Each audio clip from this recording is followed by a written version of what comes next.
अस्सलाम वालेकुम everyone, Mirza academy में आपको खुश आमदीद।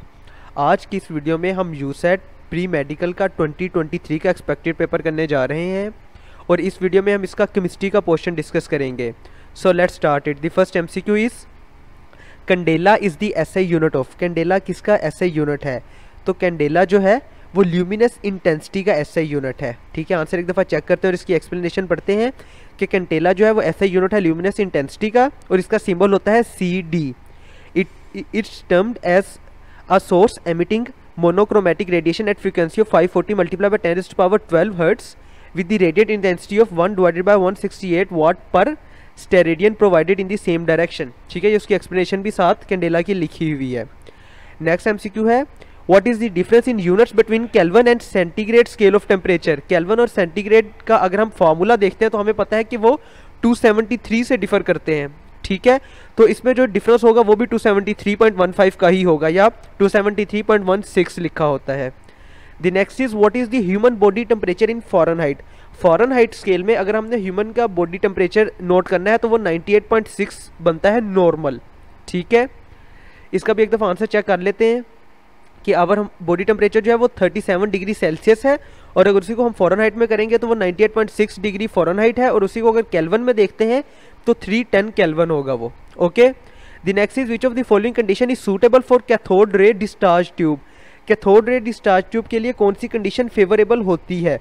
तो उसके लिए हमारे पास प्रेशर कम होना चाहिए और वोल्टेज हाई होनी चाहिए। So alpha is the correct option.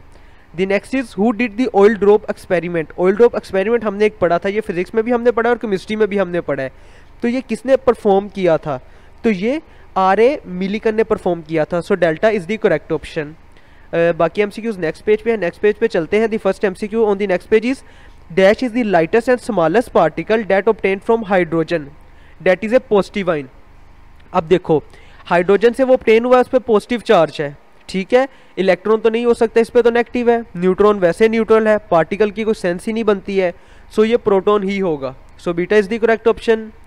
The next is dash observe the X ray characteristics. इनमें से वो कौन सा साइंटिस्ट था जिसने एक्सरे की कैरेक्टरिस्टिक को स्टडी किया था? तो इनमें से हेनरी मोजली जो था उसने एक्सरे की कैरेक्टरिस्टिक्स को स्टडी किया था। So alpha is the correct option. The next is which of the following molecule does not involve covalent bond. इनमें से वो कौन सा मॉलिक्यूल है जिसमें कोवेलेंट बॉन्ड नहीं होता? ठीक है, इसमें कहीं भी इलेक्ट्रॉन की शेयरिंग नहीं होती बल्कि या तो एक्सेप्ट कर लिया जाता है या फिर उसे लूज कर दिया जाता है। तो NaCl की बॉन्ड फॉर्मेशन जब हमने पढ़ी थी तो हमने पढ़ा था कि सोडियम जो है वो इलेक्ट्रॉन दे देता है और क्लोरीन उसको एक्सेप्ट कर लेता है। इनमें दरमियान में म्यूचुअल शेयरिंग कहीं पे भी नहीं होती। So Charlie is the correct option. The next is which of the following does not follow octet rule. इनमें से कौन ऑक्टेट रूल को फॉलो नहीं करता? तो इसमें से जो NO2 है या नाइट्रोजन डाइऑक्साइड है वो ऑक्टेट रूल को फॉलो नहीं करता। इसकी एक्सप्लेनेशन में वो क्या लिखा हुआ है कि दो octet rule is widely known, यानी ये ऑक्टेट रूल जो है ये वाइडली नोन है, ये एक यूनिवर्सल ट्रूथ है, लेकिन इसकी कुछ ना कुछ लिमिटेशंस भी हैं। जैसे कि हमारे पास एक कंपाउंड है नाइट्रोजन डाइऑक्साइड, वो इसको फॉलो नहीं करता। ठीक है, it's a molecule with A odd number of electrons. Even the nitric oxide NO does not follow. Even nitrogen dioxide वो भी इसे फॉलो नहीं करता और नाइट्रिक ऑक्साइड NO जो है वो भी इसे फॉलो नहीं करता।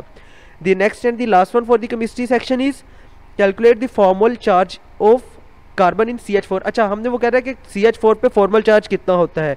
तो CH4 पे जो चार्ज बनता है वो बनता है 0. So delta is the correct option. Let's end here. If you have any question, any query regarding it, you can ask in the comment section. Thank you.